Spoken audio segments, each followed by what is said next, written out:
Olá, bem-vindos e bem-vindas aqui no canal. Eu sou Rodolfo Kapler e esta é mais uma edição do Kapler Entrevista. Tenho a alegria hoje de receber o doutor Bernardo Jurema.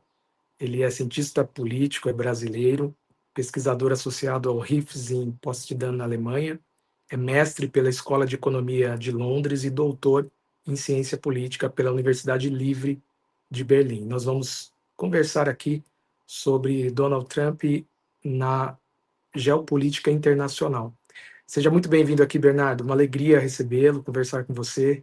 Fique à vontade aqui.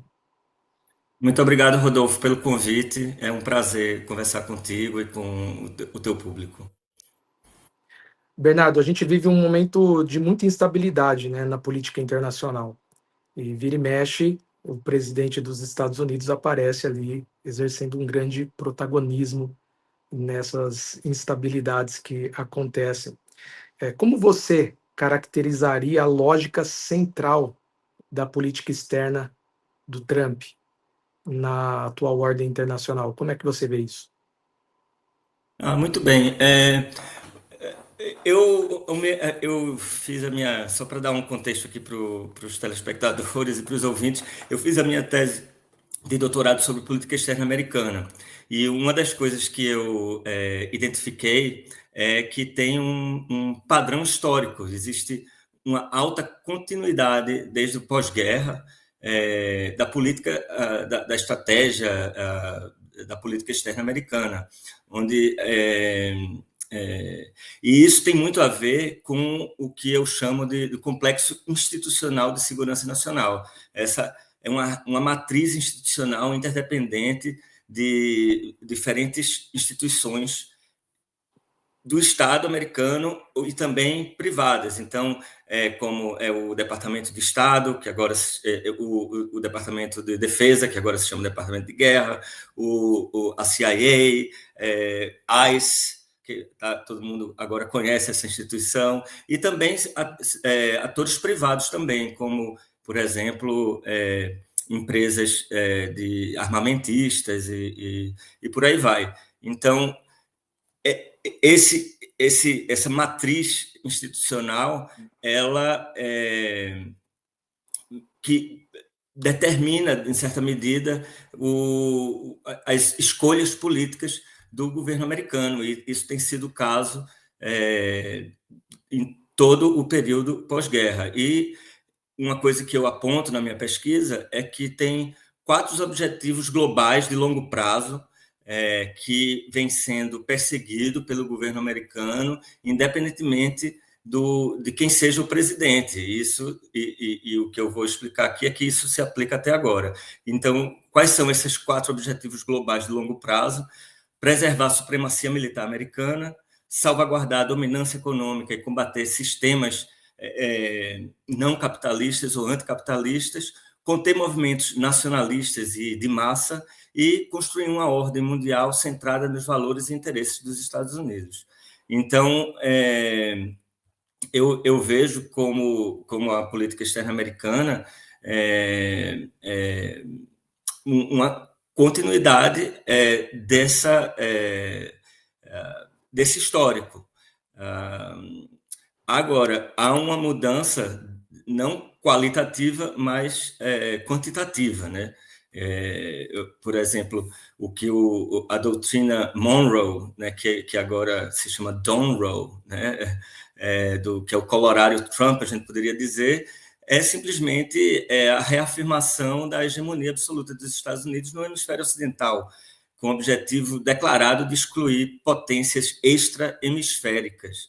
Então, não tem nada de necessariamente novo nisso.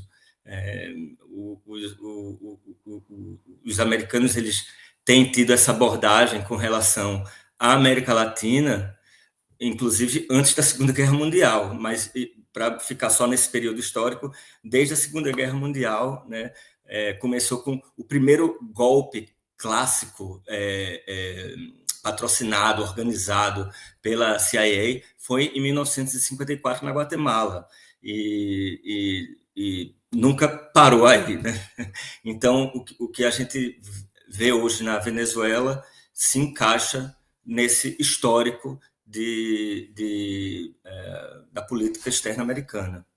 Então, o que você está nos dizendo é que não é uma expressão, essas ações do Trump não é uma expressão de puro nacionalismo pragmático, mas uma formulação estratégico-ideológica da doutrina Monroe. É isso? Mais ou menos. O que eu vejo é que tem elementos de pragmatismo nacionalista, a gente poderia dizer assim, mas também de um realismo ofensivo. Embora seja difícil enquadrar a política externa de Trump em algo assim, em alguma categoria clássica, mas, por exemplo, o governo americano, sob Trump, prioriza interesses nacionais imediatos, né, com essa ideia de America First, e despreza alianças multilaterais e usa ferramentas econômicas como sanções, tarifas, como instrumento de coerção.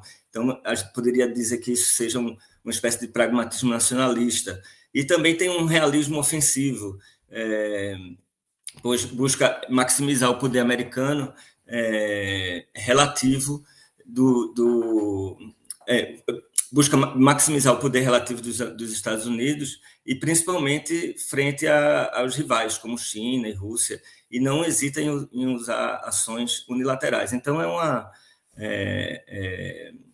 mistura. E também tem essa característica que é muito trumpiana, que é que a política externa é lida como uma série de transações de soma zero, onde o poder americano é usado para extrair benefícios imediatos, sem as restrições da ordem liberal baseada em regras.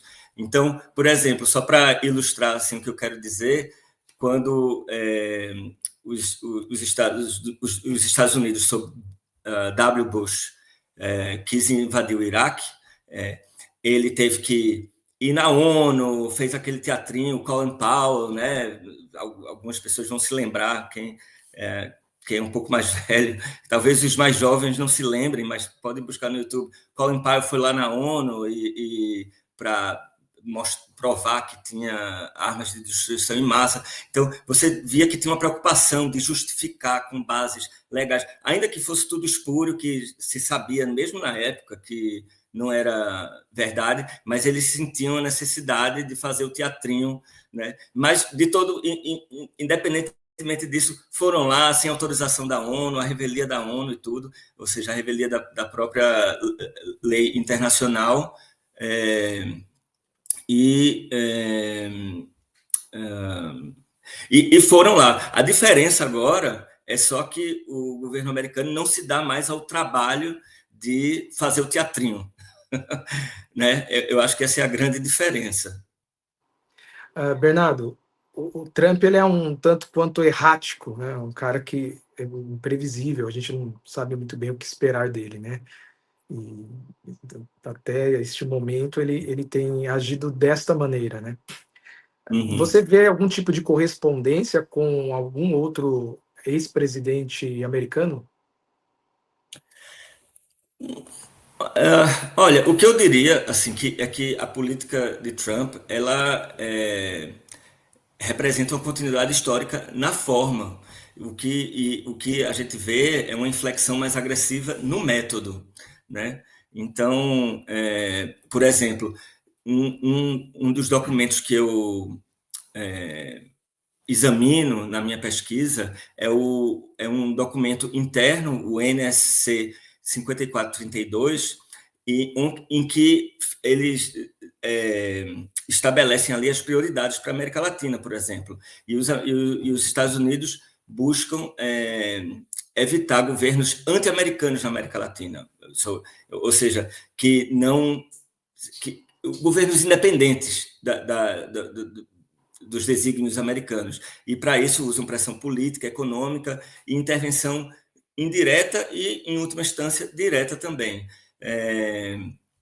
Então, no caso aqui da Venezuela, o que eu vejo é uma continuidade, inclusive assim, porque você vê que Trump ampliou sanções e ameaçou explicitamente intervenção militar né, dizendo que todas as opções estão sobre a mesa, mas o que a gente vê é que Trump ele constrói ou leva adiante essas políticas em cima de políticas pré-existentes, já que outros governos, seja Biden, Obama ou Bush, já vinham também. Vamos lembrar que em 2002 o Hugo Chávez sofreu um golpe com apoio dos americanos lá na Venezuela. Depois a gente tem a imposição de sanções sobre Obama. O Biden colocou a Venezuela como, não me lembro, não sei como é o termo em português, mas botou a Venezuela como uma ameaça à segurança nacional dos Estados Unidos, por exemplo. Então, para que Trump tenha os instrumentos necessários para fazer o que ele está fazendo, foi necessário que os governos antes dele colocassem construísse o arcabouço de políticas públicas e institucionais e tudo mais que permitisse ele fazer o que ele está fazendo. Então, eu preferiria não personalizar. Eu acho que não se trata de buscar qual presidente é parecido com Trump. Eu acho que é muito curioso também isso, porque quando eu estava até lendo recentemente um livro de 2003, e a maneira como o autor se referia a Bush era muito parecida com como as pessoas se referem a Trump hoje, né? Que ele é burro, não é muito inteligente, que é errático, não sei o quê. E se a gente for mais para trás, se for olhar como é que o governo Reagan era também comentado, era muito parecido também, né? Que Reagan estava muito velho, que ele não era muito inteligente. Então, sempre dá para identificar, mas eu acho que o importante aqui é despersonalizar um pouco isso e tentar entender, buscar entender essas dinâmicas e como é que elas se desenrolam no correr do tempo, para entender como é que a gente chegou até aqui.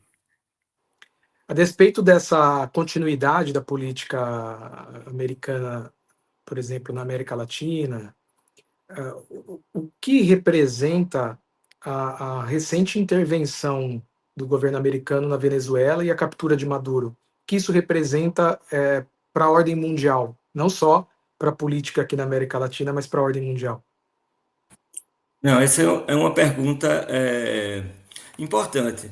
Eu acho que eu tenho um estudo sobre imperialismo fóssil. Também, se quem quiser ler mais sobre isso, pode buscar aí. E eu acho que o caso da Venezuela é um exemplo bem claro desse fenômeno que eu chamo de imperialismo fóssil. Eu e o meu coautor, o Elias Conner.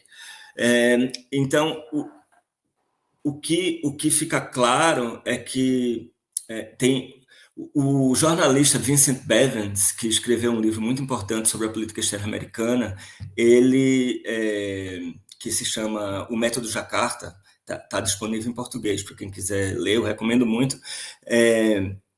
Ele se refere a uma caixinha de ferramentas que o governo americano tem a seu dispor. E nessa caixinha tem diferentes ferramentas que o governo pode utilizar. Então, sanções, por exemplo, são parte dessa estratégia de uma estratégia maior de ordenamento global, né? As sanções, elas são unilaterais.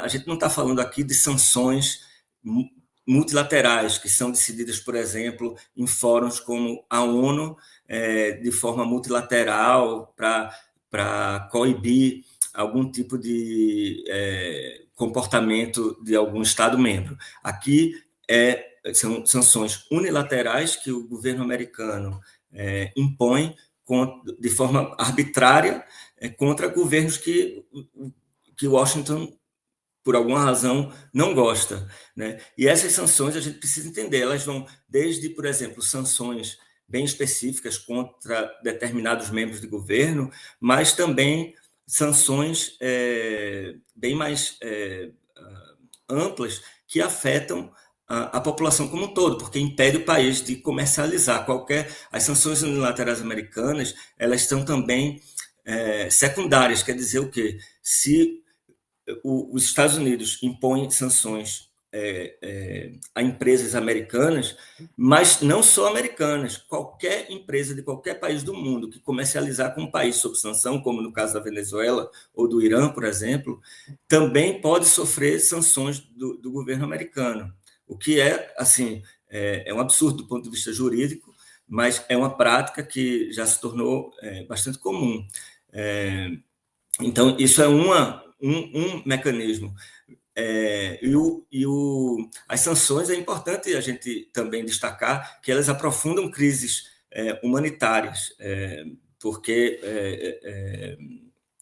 como eu falei, o país fica sem poder comercializar com o resto do mundo, então isso impede o ingresso de remédios, de partes para, por exemplo, máquinas de hospitais, por exemplo. Então, tem sérias consequências para o bem-estar da população. E esse é o objetivo, né? O objetivo dessas sanções é desestabilizar e enfraquecer governos que os americanos não gostam e que não sejam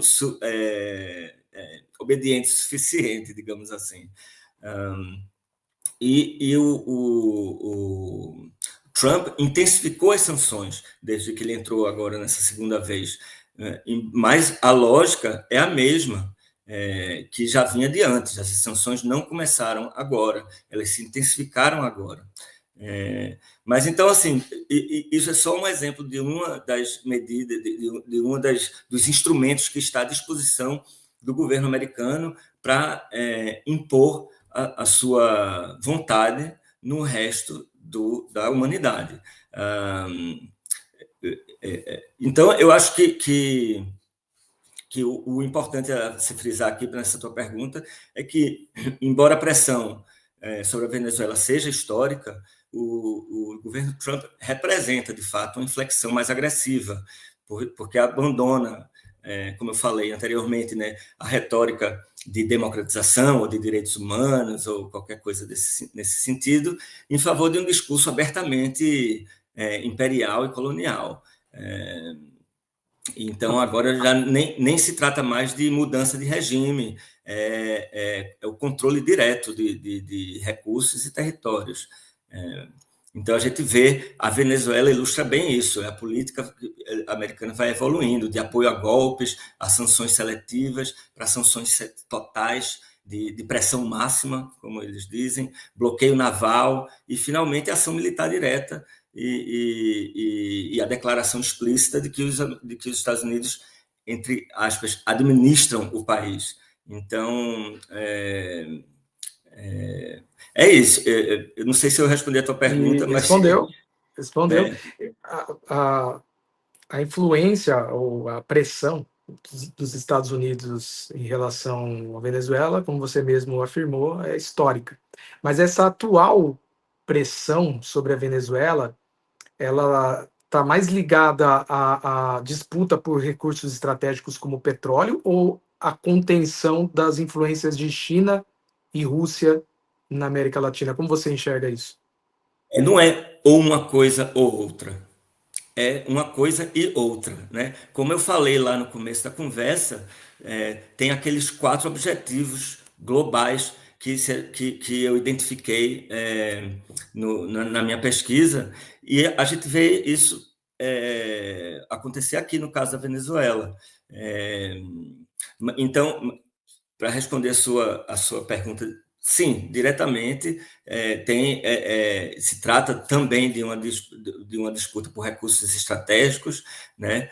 Então, um dos objetivos do Estado americano é garantir acesso a recursos considerados estratégicos e evitar que outras potências rivais ganhem influência no nosso hemisfério, no hemisfério ocidental, né? Então, um dos fatores para se explicar essa situação, né? A pressão sobre a Venezuela é explicada por uma necessidade de manter dominância energética. Então, no contexto agora da crise climática, o controle de recursos, sejam eles fósseis ou minerais críticos, como coltan e terras raras, é o que define soberania no sistema mundo. A pressão está intrinsecamente ligada à posse de petróleo e minerais venezuelanos, vistos como ativos estratégicos para a segurança e dominância econômica dos Estados Unidos. O controle do petróleo, eu queria destacar, não é somente na questão de produção, porque uma coisa, teve até esse debate, que o petróleo da Venezuela é de má qualidade, é muito caro para refinar e tudo mais, mas controle de recursos não é necessariamente usar o recurso, também pode ser para mantê-lo debaixo da terra, né? Para, por exemplo, controlar questão de preços internacionais do petróleo, ou que caia nas mãos de empresas que não sejam americanas ou aliadas, entendeu? Então, também a gente tem que entender que tem essa lógica também, não é só de controlar o recurso natural, não significa extraí-lo e refiná-lo e vendê-lo. Também deixar ele debaixo da terra faz parte também de controlar o recurso natural. Então, agora, tem esse fator, né, que tu mencionas também, que é a contenção de China e Rússia. O curioso, e a gente vê isso também, é um outro padrão, né, que se repete, países que são alvo dessas políticas agressivas americanas, eles vão buscar apoio em outros países, claro, né?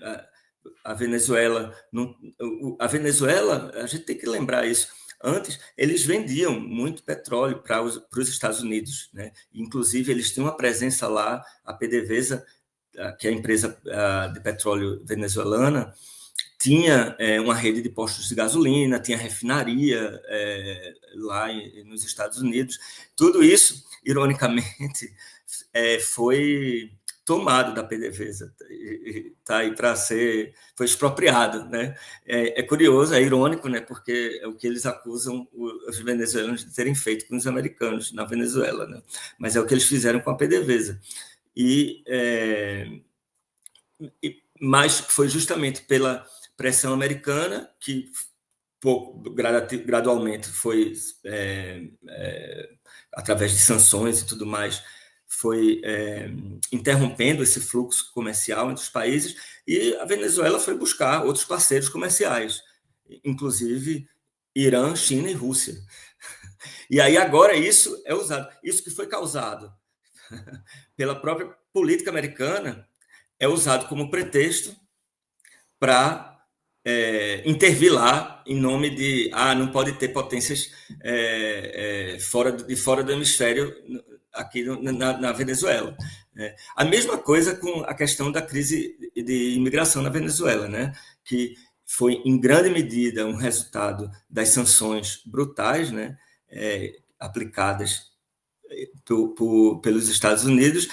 Isso gera uma crise de imigração que depois é usada para justificar a intervenção, né? Então a gente vê isso não só no caso da Venezuela, como em vários outros casos também, esse padrão, né, que intervenções prévias são usadas para justificar novas intervenções, né? Então,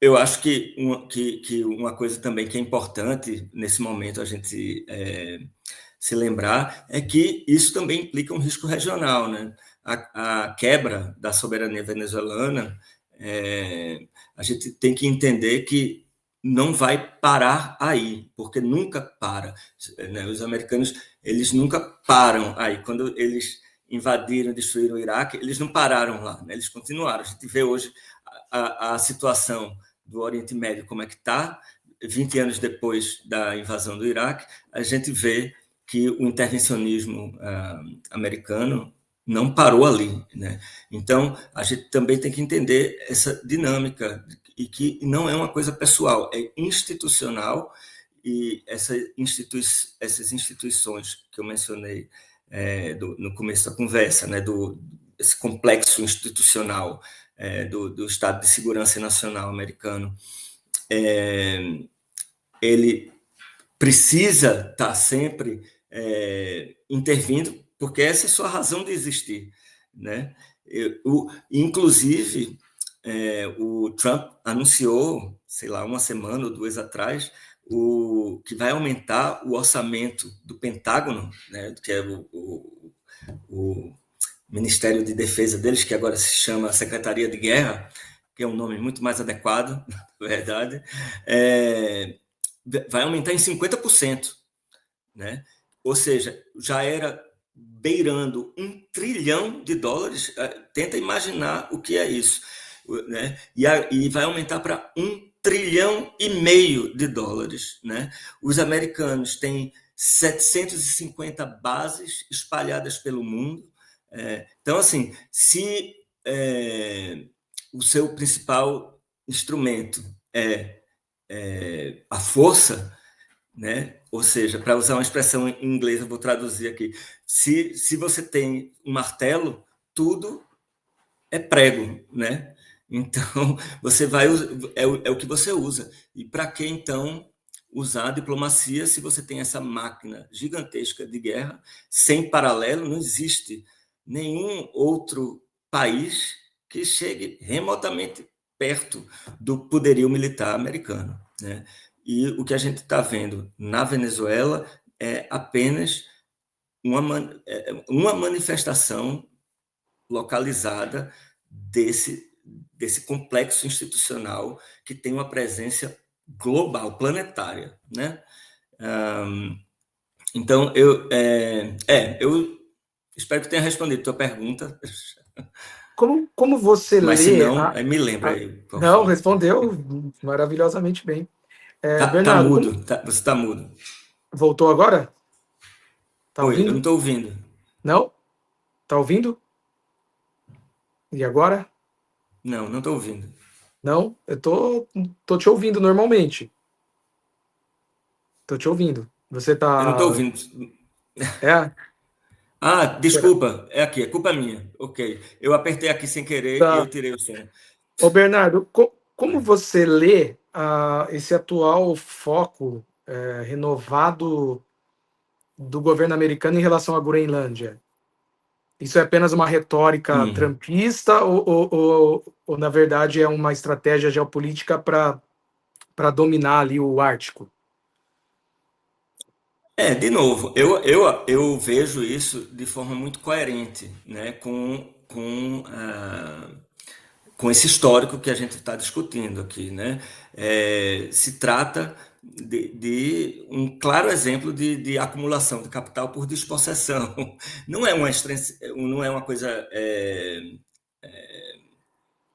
fora do padrão, né? Se trata da busca por controle territorial e tem a ver com as rotas do Ártico, né? As rotas marítimas do Ártico e os depósitos minerais que são indispensáveis para as novas tecnologias, mas também para a tecnologia armamentista. Claro, de novo, aqui a gente tem que se lembrar de uma coisa. No momento, tanto as rotas do Ártico como a extração desses minerais, eles são dificultados por causa do gelo. Mas a gente está em plena crise climática e a gente não está lidando com a crise climática, né? A gente está fazendo o contrário de lidar com a crise climática, né? O mundo continua a todo vapor, com perdão do trocadilho, a todo vapor em direção ao colapso ambiental, né? Com cada vez mais queima de combustíveis fósseis. E isso vai acelerar o degelo da Groenlândia. Então, ainda que agora o acesso aos minerais e o acesso às rotas marítimas sejam dificultadas, isso não vai ficar assim por muito mais tempo, infelizmente. E é aí que entra. A verdade também é que a gente tem que se lembrar, os americanos já estão presentes na Groenlândia desde a Segunda Guerra Mundial, né? A Segunda Guerra Mundial, a Groenlândia tinha um papel estratégico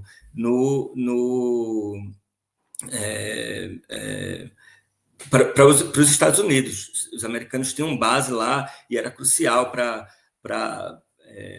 transporte de armas e de recursos para a guerra. E depois da Guerra Mundial, essa presença continuou, né? Até hoje, existem bases americanas na Groenlândia. Dessas 750 que tem pelo mundo, algumas delas estão lá na Groenlândia. Então, a presença já está lá. Então, eu vejo como, de novo, uma continuidade. Uma continuidade. É uma continuidade, e é como a gente falou sobre a Venezuela, não é uma coisa ou outra. Tem a ver com acesso a matérias-primas essenciais à segurança nacional dos Estados Unidos, de acordo com como os fazedores de política pública americanos entendem isso, né? Tem a ver com manter os rivais geopolíticos longe dali, né? Rússia como China, por exemplo. Eu me lembrei o que eu ia falar. O que eu ia dizer também é que uma coisa bem interessante da gente pensar é que isso se enquadra também na estratégia de negociação trumpista. Aí sim a gente vê uma coisa nova, que quando ele faz essa pressão de que vai invadir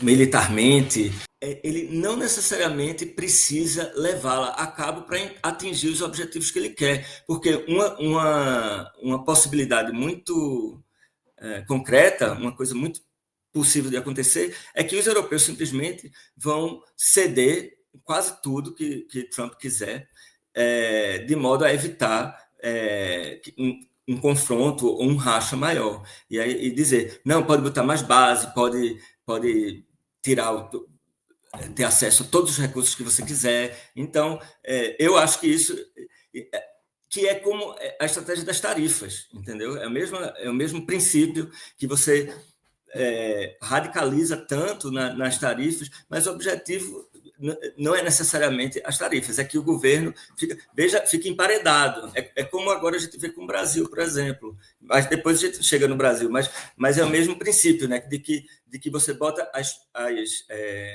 a pressão pelas tarifas, mas para obter outros objetivos, porque aí o governo não quer entrar em conflito, né? Então, peraí, só um minutinho. Mila, por favor, sai da cozinha agora. Para de mexer nas coisas. Não, mas agora não. Sai daqui, por favor. Desculpa, Rodolfo. Bernardo, tá. Essa relativização das normas do direito internacional, né, pelos Estados Unidos, essas ações unilaterais impostas Sim. aí pelo Trump, isso tudo contribui para a erosão da ordem liberal internacional, ou é muito arriscado dizer isso? Seria muito radical? Olha, Rodolfo, sim, agora não começou, é como eu venho falando, não começou com Trump, né? Essa erosão, ela já acontece há algum tempo, né? Então,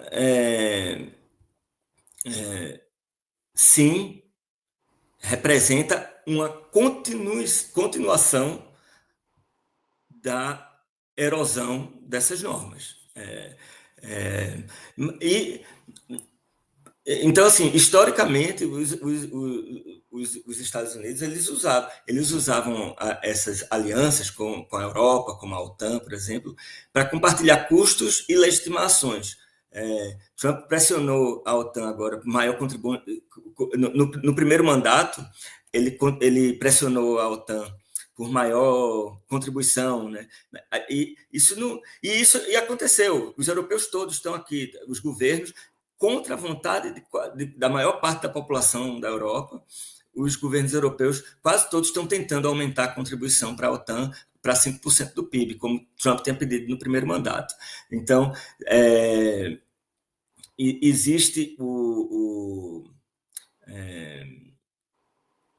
então, eu acho que isso é um fator.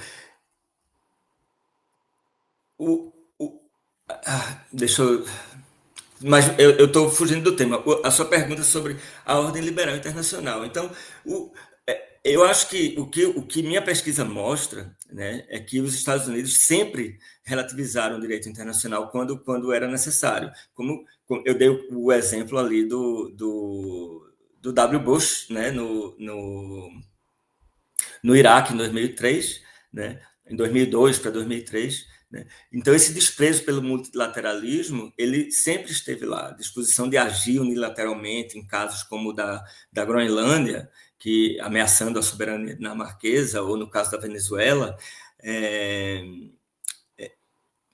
é mais um caso em que os interesses dos Estados Unidos precedem quaisquer acordos coletivos da OTAN, ou da União Europeia, ou das instituições multilaterais. Né? Durante boa parte assim, do pós-guerra, a diplomacia multilateral, seja no âmbito da Organização dos Estados Americanos no hemisfério ocidental ou da ONU para questões globais, sempre foi usado pelos Estados Unidos de forma bem instrumental para levar a cabo aqueles objetivos globais, né, que eu mencionei lá no começo da conversa. Então,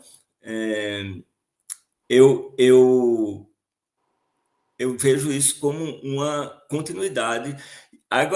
Agora sim, em algum momento, o que é mudança quantitativa vai se tornar uma mudança qualitativa. Aí a gente resta saber quando é esse ponto, né, que tem algo novo. A gente ainda tem aí uma ordem cambaleante, uma ordem internacional, que não começou agora, não começou com a Groenlândia, né? Apesar do discurso lá do primeiro-ministro canadense, Mark Carney, né? Dizendo que chegou a ordem internacional, chegou ao fim, ou algo nesse sentido que ele falou. Mas, na verdade, a gente está há 2 anos e meio com um genocídio ocorrendo, com total apoio dos Estados Unidos e da União Europeia, tanto com apoio material, apoio econômico, apoio político, diplomático. Então,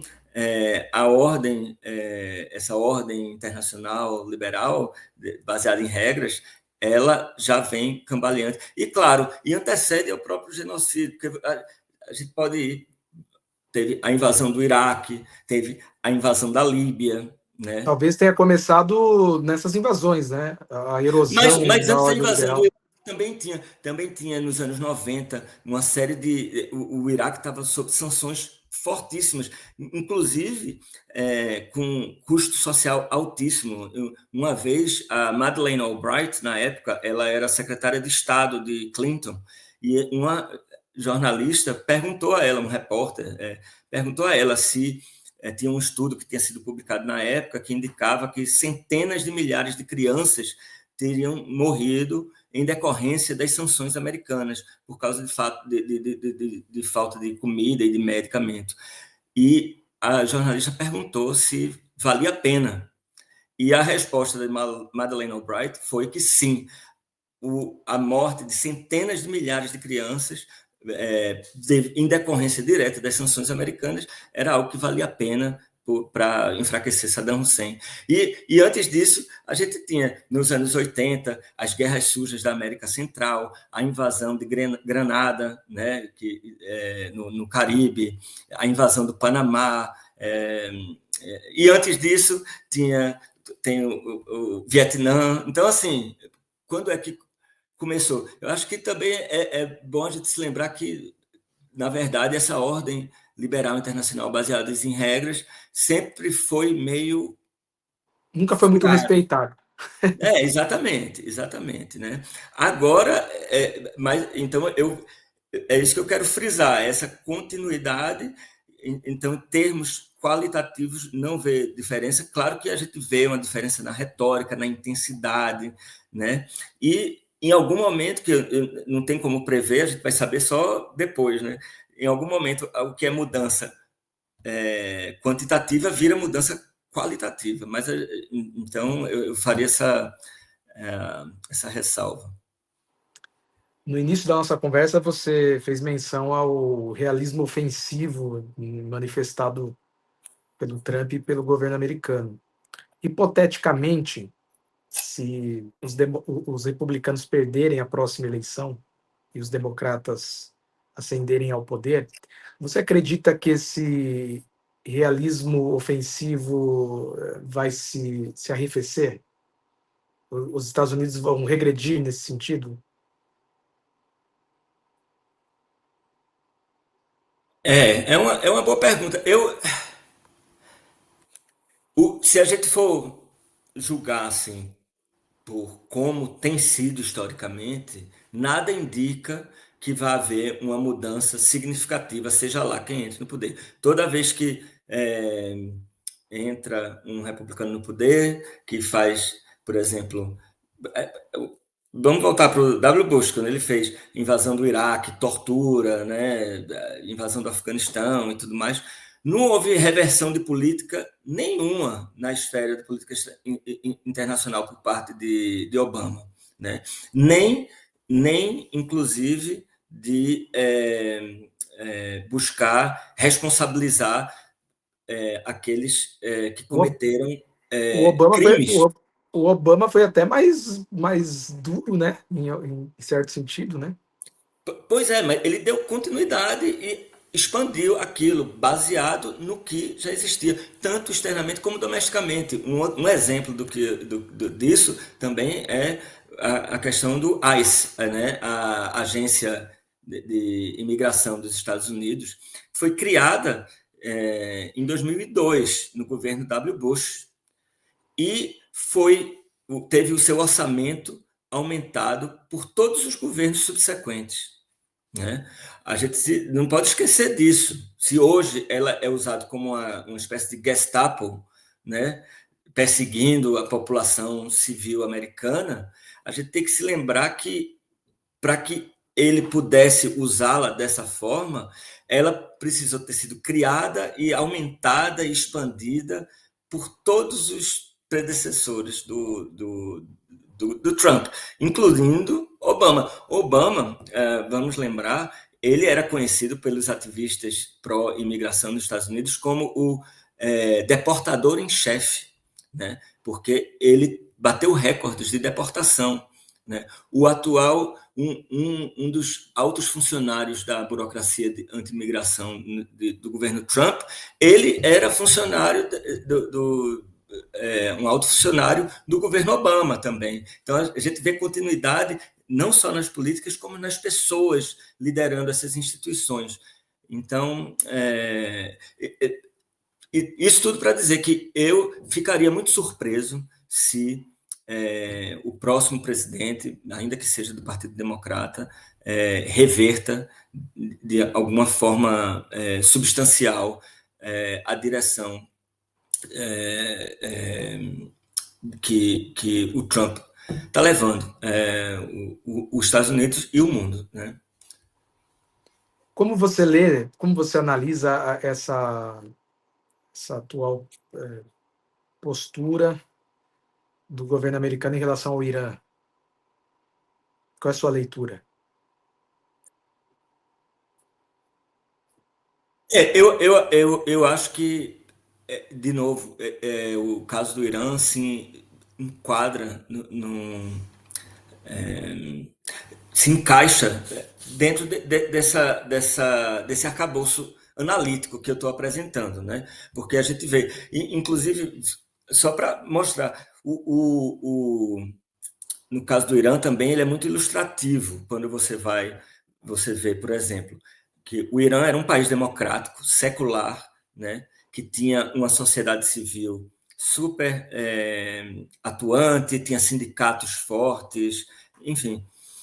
E em 53, a CIA, junto com o MI6, que é a agência de espionagem britânica, promoveu um golpe de Estado lá para tirar o presidente democraticamente eleito, porque ele tinha nacionalizado o petróleo, né, que até então estava nas mãos da BP, da British Petroleum,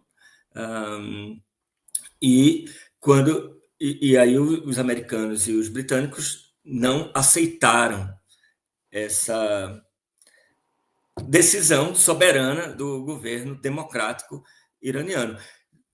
Eles impuseram uma ditadura, a monarquia lá no Irã, altamente repressiva, e houve, em 79, a Revolução Iraniana, né, que colocou aí o atual regime que está aí. Então, você vê...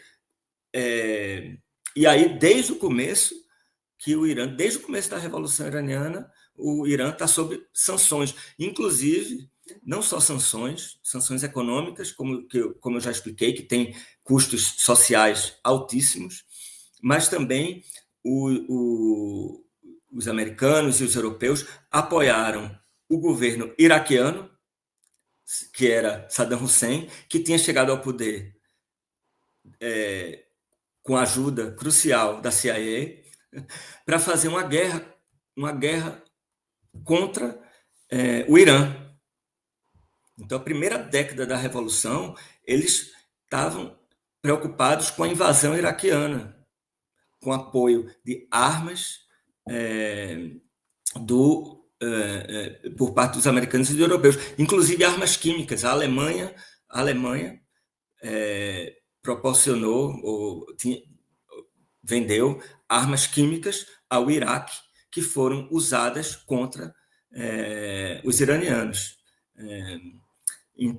Então, é importante a gente entender essa história e como é que chegamos até aqui, né? E, de novo, também é semelhante com os outros casos, porque o Trump ele não representa uma ruptura, ele representa uma intensificação dessas tendências. O que ele fez foi a estratégia de pressão máxima, de aplicar pressão máxima no Irã, e aí ele aumentou ainda mais as sanções e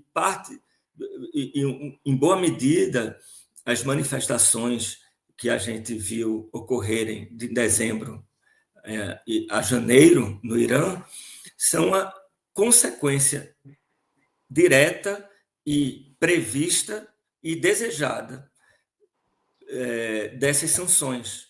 O objetivo é esse, é desestabilizar o país, é enfraquecer o país. Bernardo, para a gente chegar aqui ao final, como fica o Brasil nessa nova configuração aí da ordem liberal internacional, nessa história toda? Como fica o Brasil? Você consegue prever cenários e, enfim? Eu acho que a posição do Brasil é muito vulnerável, como de qualquer país, principalmente qualquer país que não tenha alguma maneira de se defender. Um país que não está preocupado com Trump, para ilustrar o que eu quero dizer, é a Coreia do Norte. Por quê? Porque eles desenvolveram arma nuclear. Eu não estou aqui defendendo que os países deveriam desenvolver arma nuclear. Eu só estou constatando um fato, que os países que estão sendo muito facilmente desestabilizados pelas políticas americanas são países que não têm como se defender. Por que os americanos estão intervindo no Irã ou na Venezuela, ou em Cuba, mas não na Coreia do Norte? Então, assim, eu estou constatando, eu sou antinuclear, eu acho que nenhum país devia ter arma nuclear. Agora, eles não estão preocupados. O Brasil tem boas razões para se preocupar, porque o ponto assim, crucial da estratégia brasileira é o multilateralismo, né? O Itamaraty tem uma ampla tradição, é reconhecido pela qualidade dos seus diplomatas e porque acha toda a estratégia internacional do Brasil passa pela via multilateral. Como é que fica o Brasil, então, quando, como a gente está discutindo aqui, essa ordem, que já não era essas coisas todas, mas está ainda mais enfraquecida e vai se enfraquecer ainda mais. E outra coisa também, é aquilo que eu vinha apontando, que eles nunca param, né? Não vão parar na Venezuela, não vão estar, estou satisfeito. Tá. Não, então a fila anda, esse é o ponto. Eu acho que países como o Brasil, eu acho que o que está acontecendo na Venezuela e com a Groenlândia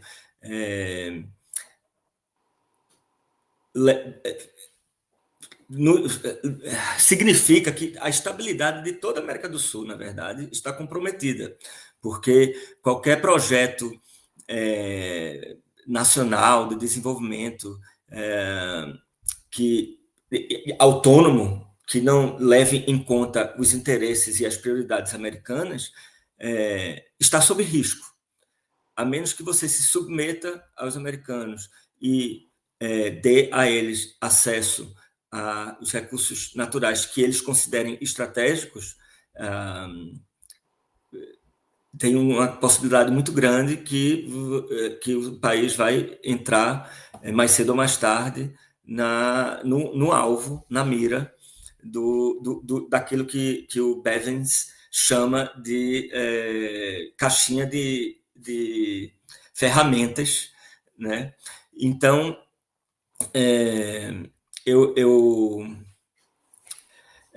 eu acho que o meu estudo da política externa americana indica é que a liberdade dos países existe apenas dentro dos limites dos interesses estratégicos do Estado americano. Se você atua fora desses limites, aí a sua liberdade fica ameaçada. Então, o principal risco é a perda de autonomia política e econômica, com países como o Brasil sendo forçados a um alinhamento automático em troca de não sofrerem punições tarifárias ou diplomáticas ou algo pior. Então, se o Brasil busca autonomia, por exemplo, intensificar relações com a China ou com outros países, pode sofrer retaliações econômicas ou políticas. Se alinha totalmente com os Estados Unidos, aí perde margem de manobra diplomática e também legitimidade doméstica. Então, é um dilema muito grande entre autonomia e subordinação. Isso é parte da estratégia do governo americano de colocar países como o Brasil nessa encruzilhada, né? Ou se alinham incondicionalmente aos interesses dos Estados Unidos no hemisfério, ou enfrentam retaliações econômicas e isolamento. Não tem meio termo, não tem um ponto de equilíbrio, não. Ou você está com a gente, ou você está contra a gente. Um pouco essa a mentalidade.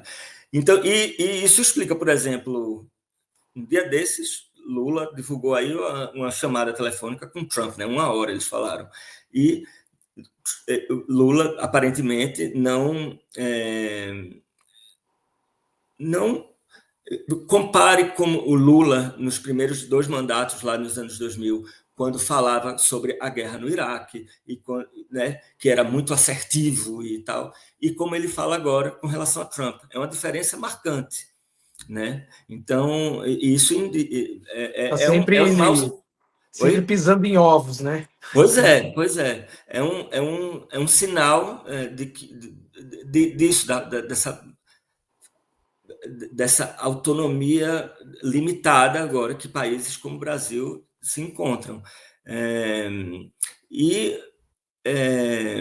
O que pode acontecer é que países como o Brasil vão se tornar o que a gente chama de zona de sacrifício para o imperialismo fóssil. Então, significa que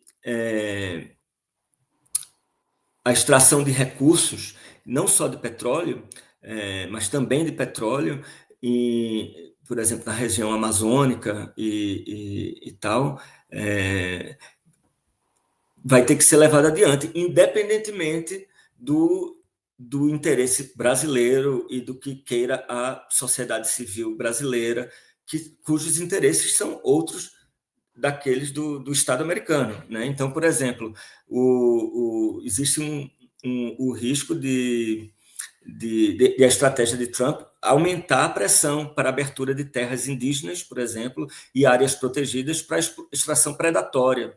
E isso geraria instabilidade interna e violência contra os defensores da terra, contra os povos indígenas e populações ribeirinhas, etc.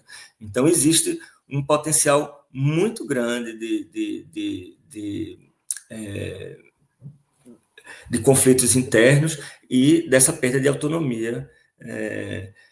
E o Trump já ameaçou também a Colômbia, já ameaçou o México, né? Então, é aquela ideia de que a fila anda, né? Eu não estou falando no abstrato, né? Eles já estão ameaçando aí Cuba. Então, é bem complicado a situação do Brasil. E você acredita que o Brasil pode sofrer riscos como o Venezuela sofreu, no sentido de uma intervenção? Não imediato agora, né? Não diria, mas eventualmente sim. Todo país, qualquer país está sujeito a isso. Está sujeito a isso, está vulnerável. Uma coisa que é muito grave é que também o que a gente vê é o enfraquecimento da unidade regional e da capacidade de resposta coletiva, né? O que a gente vê é que a resposta do Brasil tem sido extremamente cautelosa, eu diria cautelosa demais, e muito bilateralista, né? Que, em vez de tentar resolver essas coisas de uma forma coletiva, está tentando resolver bilateralmente com Trump, que é tudo que ele quer, né? Então, o Brasil está jogando nos termos de Trump. E dessa forma, o que é também irônico é que, ao focar em resolver seus próprios problemas, suas próprias disputas comerciais com os Estados Unidos, o Brasil contribui para o isolamento, por exemplo, da Venezuela e para a falta de uma resposta regional coordenada, o enfraquecimento, enfraquecendo a capacidade de defesa coletiva e da soberania latino-americana.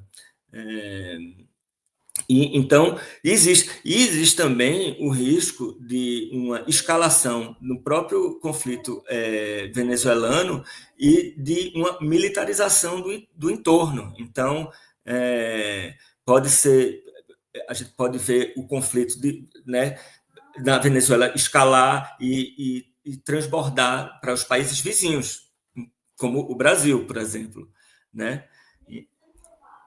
Sofrendo desse então é isso. O risco para o Brasil ser arrastado para conflitos e para uma instabilidade regional é muito grande. Eu acho que espero que eu tenha respondido a tua pergunta. Eu agradeço demais, Bernardo. Enfim, você ter atendido o meu convite, pela nossa conversa aqui, que foi muito esclarecedora. Como que as pessoas podem fazer para ter acesso aos seus trabalhos acadêmicos, os quais você mencionou durante a entrevista? Se buscar Bernardo Jurema nas buscas, vai me achar. Aí pode encontrar, mas eu também posso depois te repassar o link para você colocar aí nas notas, se você quiser, né? E eu chamaria a atenção, tem um capítulo que eu escrevi com um colega que é sobre o imperialismo fóssil. Então, alguns desses temas que a gente discutiu aqui estão nesse texto que eu escrevi, em inglês, infelizmente, mas quem não fala inglês joga aí em alguma ferramenta e traduz. Estamos deixando disponibilizado aqui embaixo, na descrição do vídeo aqui, tá bom? Então, vocês que estão nos acompanhando, é só acessar. Tá bom? Obrigado, viu, Bernardo? Tá, joia. E minha tese de doutorado minha tese de doutorado sobre a política externa americana, eu espero em breve publicá-la como livro. Então, Ah, mas aí isso ainda não está disponível ainda. Depois vai estar façam, disponível. façam, porque vai ser uma grande contribuição mesmo para quem quer Ótimo. entender melhor Não, o que que está bom. acontecendo. Eu Tá espero acontecendo que eu espero que tenha sido proveitosa essa conversa. Eu gostei muito das muito, suas perguntas. muito proveitosa, muito, com certeza muito proveitosa. Eu te agradeço Que mais uma bom. vez e quero pedir para você que nos acompanha a se inscrever no canal, se inscreva no canal, deixe um like, compartilhe o link desta entrevista com mais pessoas. Muita gente precisa entender melhor o que está acontecendo no Brasil, na América Latina e no mundo. Então compartilhe o link e ative o sininho para receber as notificações. Toda semana tem edição aqui do Kapler Entrevista. Eu sempre converso com pessoas relevantes que têm algo realmente a dizer. Então, se conecte aqui no canal. Mais uma vez, obrigado, Bernardo. Um ótimo dia Valeu, para você. Rodolfo. Aí na Alemanha, né? Você está na Igualmente. Alemanha. Pois é. Então, é isso. Um grande abraço. Tchau. Valeu. Obrigado, Rodolfo. Um abraço.